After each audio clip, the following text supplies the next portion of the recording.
தோல்வி அடைஞ்சது உங்களுக்கு பெரிய வருத்தமாக இருக்குது? வெற்றி தோல்வியை பற்றி வந்து எனக்குமே வருத்தம் கிடையாது. டெஃபினட்டாக honourable chief minister of Tamil Nadu Thalapathy Vijay அவர்கள் கூட இருக்கணுன்றது என்னுடைய ஆசை. அவருடைய கவர்மெண்ட்டில் அவர் கூட செயல்படணும்னு ஆசை. அந்த ஆசைக்கு வந்து கூடிய சீக்கிரம் வந்து நிறைவேறும். ஜனநாயக படம் வர ரிலீஸ் ஆகல, எலெக்ஷன் கேம்பெயின் பண்ண விடலை, 3 மாதங்கள் இந்த கரூர் எபிசோட் ஸ்டேட்டோட ஃபெயிலியர்னால எங்களுக்கு இருந்த ப்ராப்ளம்ஸு எல்லாத்தையும் முறியடிச்சு மக்கள் வந்து எலெக்ஷன் மேண்டேட் கொடுத்துருக்காங்க. இவ்வளோ கஷ்டங்களை கொடுத்த திமுக இப்போ இடைத்தேர்தல் வருது இல்லை, தடை செஞ்சுருக்காங்க. இடைத்தேர்தல் வருமா வராதா அப்படின்ற கேள்வி எழுது. எப்போ நடக்க வாய்ப்பு இருக்கு? அடுத்த எலெக்ஷன்ல ஹையஸ்ட் மெஜாரிட்டியோட தாவேகா 200 இடங்கள் ஜெயிக்கும். டாஸ்மாகை முழுமையா ஒழிக்கக்கூடியதை யாராலையும் செய்ய முடியாது. டாஸ்மாக் வருவாயும் இம்பார்ட்டன்ட்டு, ரெவன்யூ ஆக்மெண்டேஷனுக்காக எஃபிஷியன்சியோட செயல்படுத்த முடியுங்கிறது தான் கொஸ்டின். சார், அமமுகல இருந்து அவர் வந்து காரில் எழுதி சைன் பண்ற இதெல்லாம் பார்த்துருக்கோம். அதாவது joining any party is a right of any politician. Sir, இப்போ பாஜகவுடைய தமிழ்நாடு மாநில தலைவர் நயினார் நாகேந்திரன் ஒரு குற்றச்சாட்டை தெரிவிக்கிறாரு. அதாவது 700 டாஸ்மாக்குகள் வந்து மூடப்படுது அப்படின்னு சொல்லிட்டு முதல்வர் அவர்கள் வந்து கையெழுத்து போட்டிருந்தாரு. ஆனால் அது வெறும் கண் துடைப்பான ஒரு கையெழுத்து தான் அப்படின்னு சொல்றாரு. கடைகள் மூடப்படலை அப்படின்னு சொல்றாரு. இது உண்மையா? இல்லை, அவர் சொல்லக்கூடிய ஸ்டேட்மெண்ட் வந்து எந்த அளவுக்கு ரைட் அப்படிங்கிறது வந்து it is subject to audit. Control auditor general of India TASMAC பற்றி கொடுத்த அப்சர்வேஷன்ஸை வந்து honourable chief minister of Tamil Nadu Thalapathy Vijay அவர்கள் முழுசாக செயல்படுத்துறது தான் எடுத்துக்கிட்டு இருக்கார். இது ஏன் நான் சிஎன்ஏஜி தணிக்கை குழு கொடுத்த அந்த ரெக்கார்ட்ஸ் வந்து இம்பார்ட்டன்ட் சொல்கிறேன்னா, நீங்கள் எடுத்து பாருங்கள். தணிக்கை குழுவுடைய ரெக்கார்ட்ஸ் என்ன சொல்லியிருக்காங்கன்னா, எங்கெல்லாம் டாஸ்மாக் க்ளோஸ் பண்ணோம் அப்படிங்கிறது இருக்குது. சுப்ரீம் கோர்ட் ஜட்ஜ்மெண்ட்டும் முன்னாடி வந்த ஜட்ஜ்மெண்ட்டும் இருக்குது. அந்த சுப்ரீம் கோர்ட் ஜட்ஜ்மெண்ட் எடுத்து பார்த்தீங்கன்னா எவ்வளோ மீட்டர் தூரத்தில் வந்து இருக்கணும், பள்ளிக்கூடம், ரிலீஜியஸ் பிளேஸு, வில்லேஜில் எங்கே இருக்கணும் அப்படிங்கிறதான் சொல்லியிருக்காங்க. இதெல்லாம் வயலேட் பண்ணி டிஎம்கே கவர்மெண்ட்டில் வந்து தொடர்ச்சியாக வந்து டாஸ்மாக்ஸ் வந்து இயங்கிட்டு இருந்தது.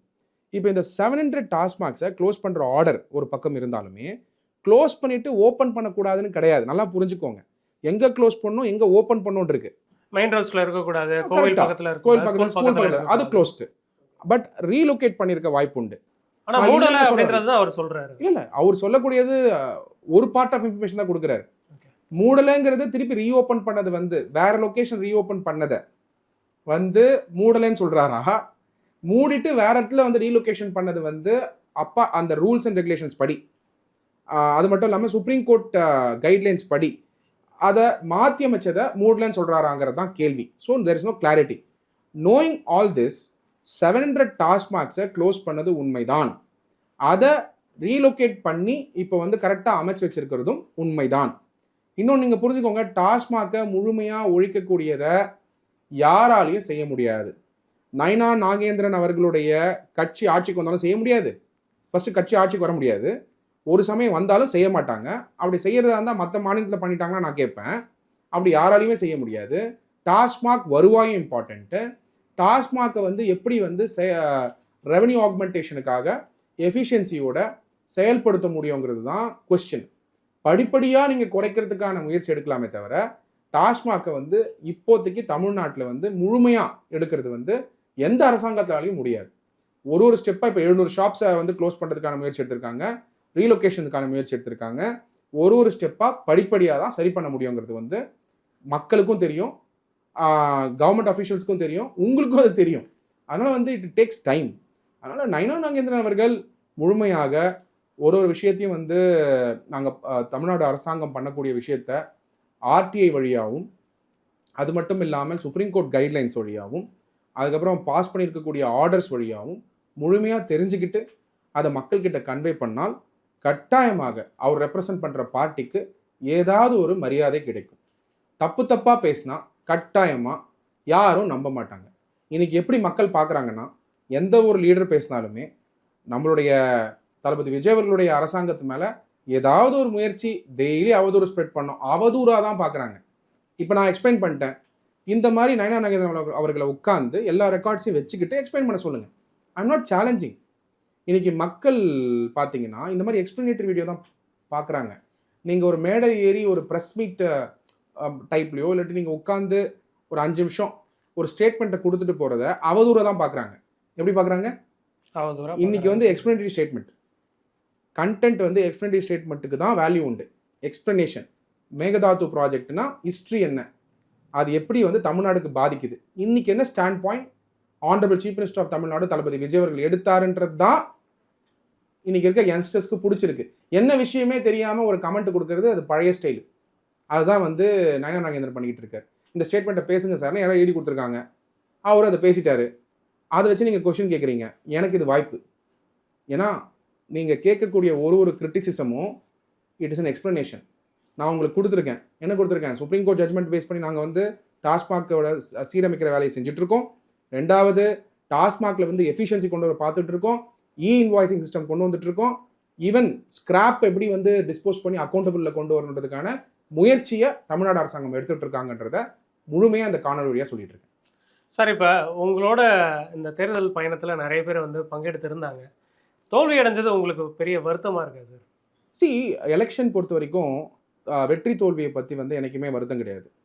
டெஃபினட்டாக honourable chief minister of Tamil Nadu Thalapathy Vijay அவர்கள் கூட இருக்கணுன்றது என்னுடைய ஆசை. அவருடைய கவர்மெண்ட்டில் அவர் கூட செயல்படணும்னு ஆசை. அந்த ஆசைக்கு வந்து கூடிய சீக்கிரம் வந்து நிறைவேறும். இந்த தேர்தல் பார்த்தீங்கன்னா ரூரல், அர்பன் டிஃப்ரெண்ட் செக்மெண்ட்ஸ் இருக்குது. அர்பன் செக்மெண்ட்ஸில் டிஜிட்டல் மீடியா எங்கெல்லாம் ப்ரெசன்ஸ் இருந்ததோ அங்கே வந்து மெசேஜ் வந்து ஃபாஸ்ட்டாக ரீச் பண்ணுறதுக்கான வாய்ப்பு இருந்தது. ரூரல் செக்மெண்ட்ஸில் பல இடங்களில் வந்து தளபதி அவர்கள் வர முடியாமல் போச்சு. இன்றைக்கி பார்த்தீங்கன்னா அவருடைய முகத்துக்கு தான் ஓட்டு.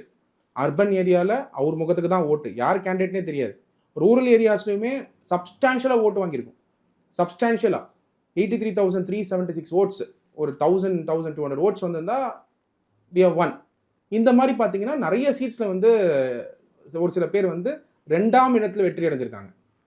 2ஆம் இடத்துல அந்த ஓட்டு விழுந்தது தளபதி விஜய் அவர்கள் முகத்துக்காக தான்.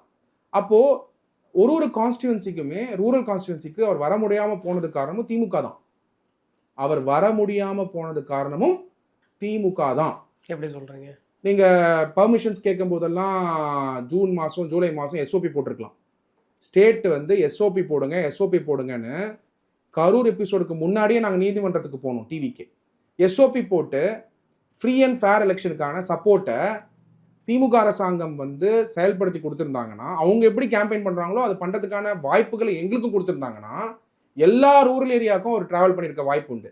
எனக்கு மினிமம் 200 சீட்ஸ் நாங்கள் ஜெயிச்சிருப்போம்.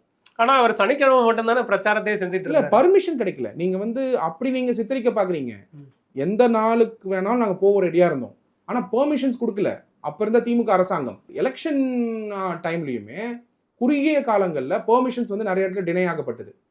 ஒரு சமயம் இப்போ என்னோட கான்ஸ்டிடன்சி எடுத்துக்கலாம், என்ன மாதிரி வந்து நிறைய பேர் கண்டெஸ்ட் பண்ண கான்ஸ்டிடன்சிக்கெலாம் பெர்மிஷன் கொடுக்கப்படலை.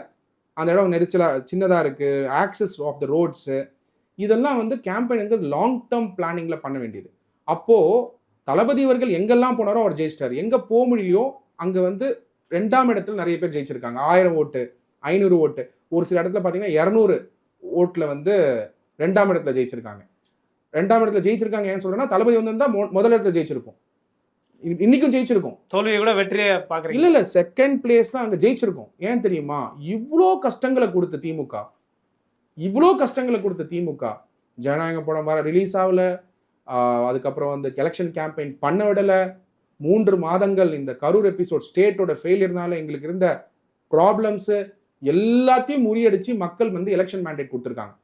ஒரு சமயம் தளபதி விஜய் அவர்கள் போன மாதம் ஜூன் போட்ட எலெக்ஷன் கேம்பெயினை ஒரு வாரமும் பண்ணி நூக் அண்ட் கார்னர் இம்பார்ட்டன்ட் ஸ்பாட்டில் அட்ரஸ் பண்ணியிருந்தால் இன்னைக்கு தாவேகா 200 இடங்கள் ஜெயிச்சிருக்குங்கிறத உங்கள் சேனல் வழியாக நான் சொல்கிறேன். நான் திருப்பி சொல்கிறேன், அடுத்த எலெக்ஷனில் ஹையஸ்ட் மெஜாரிட்டியோட தாவேகா 200 இடங்கள் ஜெயிக்கும். அப்போ நீங்கள் இன்டர்வியூ பண்ண தான் போகிறீங்க என்ன திருப்பி. எப்படி சார் உங்கள் தொகுதியில் இவ்வளோ அதிகமான ஓட்டில் ஜெயிச்சிங்கன்னு? இப்போ இடைத்தேர்தல் வருது இல்லை, தடை செஞ்சுருக்காங்க. இடைத்தேர்தல் வருமா வராதா அப்படின்ற கேள்வி எழுந்திருக்கு. எப்போ நடக்க வாய்ப்பு இருக்குது சார்? இடைத்தேர்தல் பொறுத்த வரைக்கும் கட்டாயமாக நடக்கும். கோர்ட் வந்து has given notice as of now. So அந்த நோட்டீஸ்க்கெல்லாம் ரிப்ளை பண்ணி கட்டாயமாக 6 months இடைத்தேர்தல் நடத்தி தான் ஆகணும். கட்டாயமாக இடைத்தேர்தல் நடக்க தான் போகுது. we will wait and watch. Election கமிஷனோட பவர்ஸ் அது. ரிசைன் பண்ண அதிமுக எம்எல்ஏக்கள் மீது வந்து ஒரு விசாரணை நடக்க போகுது. எடப்பாடி கே பழனிசாமி அவர்கள் முன்னிலையில் சபாநாயகரோட ஒரு வாதம் நடக்க போகுது அப்படின்னு சொல்கிறாங்க. அது எப்படி இருக்கும்?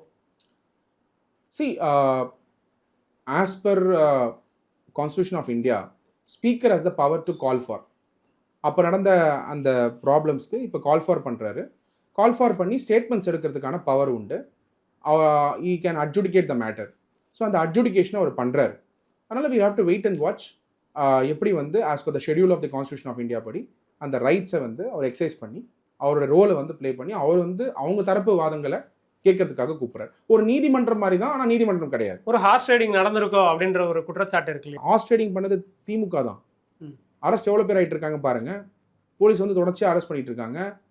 ஹார்ஸ் ரைடிங் பற்றி பேசக்கூடிய திமுகவை நீங்கள் கேட்க வேண்டிய கேள்வி, இதுக்கு முன்னாடி எத்தனை அதிமுக எம்எல்ஏஸ் இங்கே வந்து இப்போ மினிஸ்டர் அவங்க டிஎம்கேல மினிஸ்டர் ஆனாங்கன்ற கேள்வியை பாஸ்ட் எடுத்து பாருங்க சார். அமமுகல இருந்து அவர் வந்து காரில் எழுதி சைன் பண்ற இதெல்லாம் பார்த்துருப்போம் காமராஜ் அவர்கள். ஒன்றும் இல்லை, இப்போ நீங்கள் இன்டர்வியூ பண்ணிட்டு இருக்கீங்க, நீங்கள் வந்து தாவேக்கால ஜாயின் பண்ணுறதுக்காக என்ன சொல்கிறீங்க, ஐபேடில் எனக்கு என்னுடைய இசிஐ கார்டு நம்பர் தரேன் சார், நீங்கள் கார்டு ஜென்ரேட் பண்ணி கொடுங்கன்னு சொல்கிறீங்க.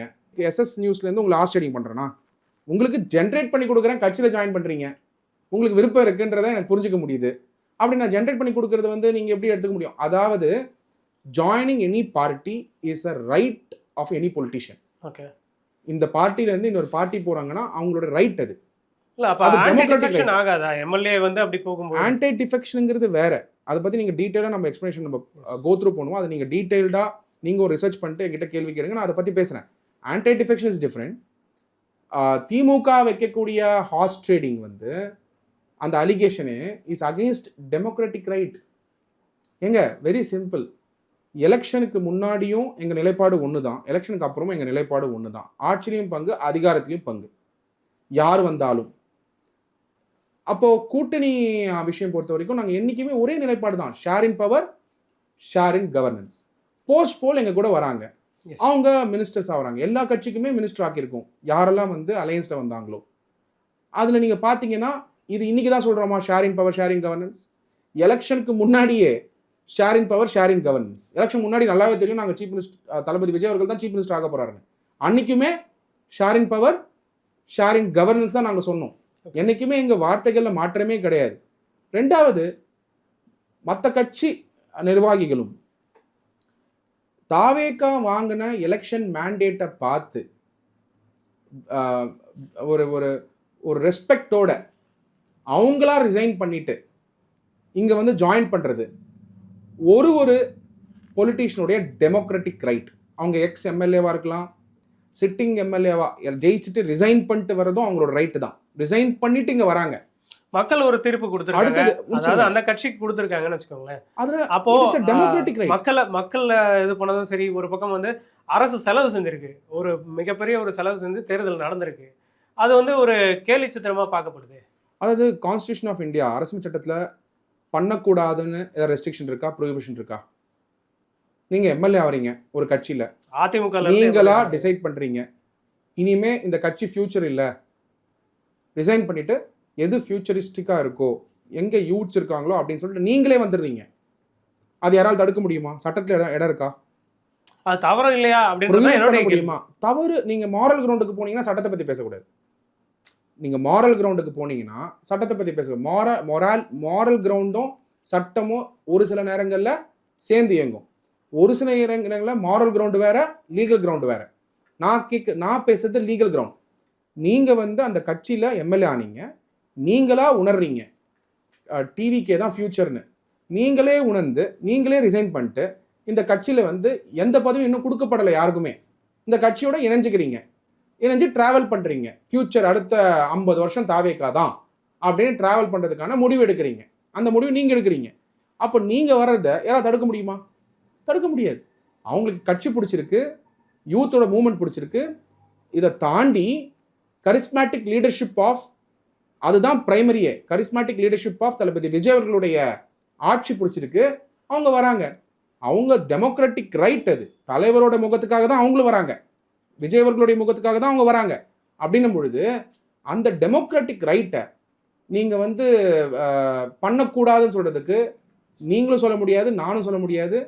அது மேலே வைக்கக்கூடிய அலிகேஷனுக்கு நீதிமன்றங்கள் இருக்குது, அவங்க பார்த்துப்பாங்க. இப்போ லயோலா மணிக்கு வந்து தமிழ்நாடு பாடநூல் கழக தலைவர் பதவி கொடுக்கப்பட்டிருக்கு. அந்த மாதிரியான ஒரு பதவி ஏதாவது வாரிய தலைவர் பதவியோ உங்களுக்கு கிடைக்க வாய்ப்பு இருக்கா? அதாவது கட்சி வந்து ஒரு கட்சி நிர்வாகிகளுக்கும் எந்தெந்த காலகட்டத்தில் என்னென்ன பண்ணணும், அதாவது தளபதி விஜய் அவர்கள் என்னைக்குமே ஒரு மனிதருடைய டேலண்ட்டை எந்தெந்த டைமில் எங்கெல்லாம் பயன்படுத்தணுன்றது வந்து தளபதி விஜய் அவர்களுக்கு தெரியும். அதனால் வந்து இங்கே எதுவுமே நீங்கள் கேட்டு கிடைக்கிறது கிடையாது. டிவிகே கட்சி எப்படின்னா உங்கள் டேலண்ட்டை பார்த்துட்டாங்கன்னா அந்த டேலண்ட்டை பேஸ் பண்ணி உங்களை எங்கே வந்து கொண்டு போய் சேர்க்கணுமோ, உச்சத்துக்கு கொண்டு போய் சேர்க்கணுமோ அதை கட்டாயமாக டிவிகே செய்வாங்க.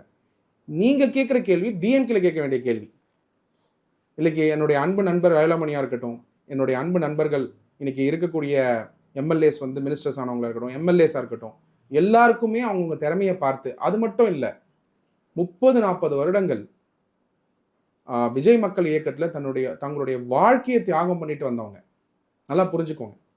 அவங்களுக்கெல்லாம் வந்து இன்னைக்கு வந்து இந்த பதவி மினிஸ்டர் பதவி கிடைச்சிருக்குன்னா அப்போ எந்த அளவுக்கு தளபதி விஜய் அவர்கள் அவங்களுடைய திறமைகளை தொடர்ச்சியாக நல்லா புரிஞ்சுக்கோங்க. அவங்க காலேஜ் படிக்கும்போது அவர் அவங்கள மீட் பண்ணியிருக்காரு. அன்னைக்கு வந்து கட்சி தொடங்குவார், சீஃப் மினிஸ்டர் ஆவார், அதனால் நம்ம பயணிப்போன்னு அவங்க பயணிக்கல. The love for the leader. இந்த கட்சியில் it is a love for the leader. லீடருக்கு தெரியும், ஒரு தாய்க்கு தெரியும் எப்படி வந்து அவங்க பசங்களுக்கு என்ன பண்ணணுன்னு. அதே மாதிரி லீடருக்கு தெரியும் ஒருத்தருக்கும் என்னென்ன பண்ணணுன்னு. அந்தந்த காலகட்டத்தில் அந்தந்த டைமில் கரெக்டாக லீடர் செய்வார். எதுவுமே நம்ம கேட்க வேண்டியதே இல்லை. The party will take care of everybody. Social மீடியாவில் பயங்கர ஆக்டிவாக இருப்பீங்க. இது வந்து ஒரு பர்சனல் நோட்டில் கேட்குறேன், ஹர்ட் பண்ணக்கூடிய வகையில் இல்லை. நீங்கள் போயிட்டு டீ கடையில் வந்து வாங்க டீ குடிக்கலாம் அப்படின்ட்டு டீ கடையில் டீ குடிச்சிட்டு இருக்காங்க. அவங்கக்கிட்ட போய் கேட்டிங்க அப்படின்னு சொல்லிட்டு எல்லாம் வைரல் பண்ணிட்டு இருந்தாங்க அந்த வீடியோவை. அதில் ஒரு கமெண்ட்லாம் வந்திருந்தது. அதாவது நீங்கள் அந்த கேள்வியை கேட்டே இருக்க வேண்டாம், அப்படி இல்லாமே நீங்கள் ஜெயிச்சிருப்பீங்க அப்படின்லாம் சொல்லிட்டு இருந்தாங்க. நீங்கள் கோர்ட்டுக்கு போகக்கூடிய இமேஜஸ்லாம் போட்டு வைரலாக அதையும் இதையும் கனெக்ட் பண்ணி போட்டுட்டு இருந்தாங்க. அது பார்த்தீங்களா? எப்படி ஃபீல் பண்ணுறீங்க? இல்லை, சோஷியல் மீடியா போஸ்ட் வந்து நீங்கள் வந்து சொல்லக்கூடியது வந்து டீ சாப்பிடுங்க தானே சொன்னீங்க. நீங்கள் வந்திருந்தீங்க, நீங்கள் உங்களை கூட கேட்டேன் டீ சாப்பிடுங்கன்னு. இல்லை, டீ கடையில் டீ குடிச்சிட்டு இருக்காங்க. அதான் நீங்கள் கேட்டீங்கல்ல, பெண்ணுடைய டார்கெட் எல்லாரும் கேம்பெயின் பண்ணுறாங்க. எல்லார் மேலேயும் என்னென்ன தாக்குதல் நடக்குது, இப்போ வரைக்கும் தாக்குதல் நடந்துட்டு இருக்கு. புரிஞ்சுக்கோங்க. டீ சாப்பிடுங்கன்னு கேட்டதை இந்த நாட்டில் ஒரு தப்பு, அது ஒரு வந்து ஃபன்னாக பார்க்குற அளவுக்கு ஆயிருக்குன்னா அதை வந்து எந்த அளவுக்கு மீடியா கான்ஸ்பிரசி இருக்குங்கிறத நீங்கள் புரிஞ்சுக்கோங்க. ரெண்டாவது, அதனால ஒரு பாதிப்பும் கிடையாது. நான் சொல்லிட்டேன் இல்லையா, அர்பன் ஏரியா, ரூரல் ஏரியா, தளபதி அவர்களுடைய முகத்துக்காக தான் ஓட்டு. தளபதி அவர்கள் முகத்துக்காக தான் ஓட்டு. எங்கெல்லாம் 2வது இடத்துல நாங்கள் வெற்றி பெற்றோமோ எல்லா இடத்துலையுமே அவர் வந்து வரத்துக்கான சாத்தியக்கூறுகளை செய்யாம வரக்கூடாதுன்னு பண்ணது திமுக ஆட்சியில் இருக்கும் பொழுது. அந்த டைமில் வந்து கேம்பெயினை ஸ்மூத்தாக அலோ பண்ணியிருந்து ஜனநாயகம் படம் ரிலீஸ் ஆகிருந்தால் கட்டாயமாக சொல்கிறேன் 200 சீட்டு ஷூரா தாவேக்கா வந்து ஜெயிச்சிருக்கும். பார்த்தீங்களா படத்தை? கட்டாயமாக நல்லா இருந்தது. படம் நல்லா தான் இருந்தது. டைட்டில் கார்டெலாம் பார்த்தீங்களா? சூப்பராக இருந்தது. முதலமைச்சர் விஜய்ன்ட்டு வந்துருந்தது. Super. Yes, it's a great moment for all of us. இது ஏற்கனவே வந்திருந்தா இந்த தாக்கம் ஏற்பட்டிருக்குமா அவர்கள்? அதான் சொல்கிறேன்ல, நான் தான் உங்களுக்கு எக்ஸ்பிளைன் பண்ணேன். எலெக்ஷன் கேம்பெயினை திமுக வந்து எங்களுக்கு தடை இல்லாமல் செயல்படுத்துறதுக்கான அவங்களுக்கு இருந்த அதே அதிமுக கொடுத்த அதே எலெக்ஷன் கேம்பெயினுக்கான சப்போர்ட்டை தாவேகாக்கு திமுக கொடுத்திருந்தால் அவங்க கொடுக்க வேண்டியது அவங்க ரைட், ஸ்டேட்டோட ரைட்டு. ஸ்டேட் வந்து ஒரு பொலிட்டிக்கல் பார்ட்டிக்காக இயங்கக்கூடாது. ஃப்ரீ அண்ட் ஃபேர் எலெக்ஷனுங்கிறது கான்ஸ்டியூஷன் ஆஃப் இந்தியாவில் இருக்கக்கூடிய பேசிக் ஸ்ட்ரக்சர்லேயே இருக்கக்கூடிய ஆஸ்பெக்ட். அப்படி இருக்கும்போது ஃப்ரீ அண்ட் ஃபேர் எலெக்ஷனை நடத்த விடாமல் பண்ணது டிஎம்கே. ஏன்னா கேம்பெயினே பண்ண விடாமல் எஸ்ஓபிஸே ஜனவரி தான் கொண்டு வராங்க. ஜான்வரியில தான் எஸ்ஓபியை கொண்டு வராங்க. அந்த எஸ்ஓபியை கடைப்பிடிச்சி இது வரைக்கும் நாங்கள் மீட்டிங் நடத்திட்டு இருக்கோம். எங்கள் ஆட்சி வந்து அந்த எஸ்ஓபியை பேஸ் பண்ணி நடத்திட்டு இருக்கோம். அப்போ எந்த அளவுக்கு லாஃபுல்லாக ஃபாலோ பண்ண நினைக்கிறாரு எங்களுடைய லீடர் தளபதி விஜய் அவர்கள்ன்றதை நீங்கள் புரிஞ்சுக்கணும். அப்போது இதே எஸ்ஓபியை ஜூன் ஜூலையில் கொண்டு வந்தாங்கன்னா எல்லா டிஸ்ட்ரிக்ட்டுக்கும் போயிருப்பாரு. அதே எஸ்ஓபியை ஃபாலோ பண்ணி எல்லா இடத்துலையும் நாங்கள் மீட்டிங் நடத்தியிருப்போம். ஆனால் அந்த எஸ்ஓபியை கொடுக்கறது நீதிமன்றம் திருப்பி சொல்லியும், மெட்ராஸ் ஹைகோர்ட், கான்ஸ்டியூஷனல் கோர்ட் திருப்பி சொல்லியும் திமுக கேம்பெயினுக்கு வந்து பெர்மிஷன்ஸும் எஸ்ஓபியும் கொடுக்காது ஒன்று. ரெண்டாவது, டிஜிபியும் அப்பாயிண்ட் பண்ணல. ஜனவரி மாதம் வரைக்கும் எஸ்ஓபியும் கொடுக்கல, டிஜிபி அப்பாயின்மெண்ட்டும் தமிழ்நாட்டில் பண்ணல, எங்களை எலெக்ஷன் கேம்பெயினே பண்ண விடலை. அப்படி இருந்தும் கோடிக்கணக்கான மக்கள் ஒரு முகத்துக்காக ஓட் பண்ணாங்கன்னா அது தளபதி விஜய் அவர்களோட முகம்தான். ரெண்டாவது, எங்கள் பொதுச் செயலாளர்களுடைய உழைப்பு. 2 பேர் மெயின். எங்கள் தளபதி விஜய் அவர்களுடைய முகம். 2வது ஃபேன் கிளப்பை பார்ட்டி லீடர்ஷிப்பாக மாற்றினது பொதுச்சாளர் அவர்கள், ஆனந்த் அவர்கள் தான். அதனால தான் இன்னைக்கு இந்த மேசிவ் சக்ஸஸ் வந்திருக்கு. திருப்பி சொல்கிறேன், அடுத்த எலெக்ஷன் எம்பி எலெக்ஷனில் முழுமையாக ஸ்வீப் பண்ண போகிறது டிவிகே தான். அதனால் இன்னொரு இன்டர்வியூவை அந்த டைம் நம்ம வச்சுப்போம். கண்டிப்பாக சார். பல்வேறு கேள்விகளுக்கு பதிலளிச்சிங்க. மிக்க நன்றி. நன்றி.